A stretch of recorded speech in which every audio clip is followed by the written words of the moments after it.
ಬಾಲ್ಯವೇ మనకు విచార క్రాంత చేసుకుంటున్నది నీకే తెలియదు అనేక విధంబులు నీతో స్పష్టీకరింపనేలా అవునవునే అనిమిత్త విరోధములకు ఈశ్వరమాత్ర విచారములకు కలిపిన ఇంత సాహసమగిన సమకటనము ఆ బాల్య ప్రోత్సమాన స్నేహితులము మన పిల్లలకు మన కలుపుటచే ఈ భూములనల్లా అత్యంత ఆశ్చర్యం పొందుచున్నది ఈ హృదయ స్థితాభిప్రాయము ఈ నామ విరుద్ధకారములే చెప్పుచున్నది ఈ కృష్ణ సాధ్యము బలనామ ప్రముఖులు నివాత కాచ కాలక్రియాది దారులు వీరి విషయములకు నీ ప్రతిది తృణప్రాయులై ఉన్నారు మేమిక తేజోహీనమను మీ బాల్మత్రము కాకపోము సుమా దేవా అనిమిత్త జనిత యాదవ పాండవ వైరాయణ దత్తక్షమానమున హృదయారవిందము ఇష్టునానాపములు చేయడం మరింత బాధించడమే బాధించడమేమి అది ఎల్లయూ నీ స్వయంకృత అపరాధమే కాని మరింత కాదు నా చేతనైనంత వరకు సుభద్ర అప్పుడులచే రాయబారం పంపి ఎట్లయినా నువ్వు సంజనకుమని అడిగినను నీ వియకున కాటుల కింద తెచ్చింది ఇప్పుడు నేను స్వయంగా మారుచున్నాను కదా నెయ్యమును మాని కయ్యమునకి ఎప్పుడు చూచుచుంటివి నేను అనేక విధముల నీ మృత పదాల ఇంత వందల మనస్సు ప్రార్థించగలని సుభద్ర చెప్పి పంపితిని అయినా నీవు క్షమించవైతివి అయ్యో క్షమించని వాడను నేనా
కృష్ణుతో పని తీరింది కావున అతన్ని మీరు నిరాకరించుచున్నారు ఏరు దాటి తెప్ప కాల్చినట్లు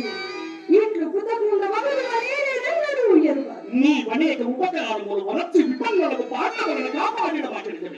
వారి వారి నాటి ఎప్పుడు మమ్మల్ని పునః మేము కృతజ్ఞులమో కావా జగలేదు ప్రస్తుతం విచారమై పూర్వజము కానీ ఎవరైనా సిద్ధు బంధాన్ని లేవడిగా అందుచేతనేమో ధనుడయ నీకు మధ్యోపదేశము చేసింది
చక్క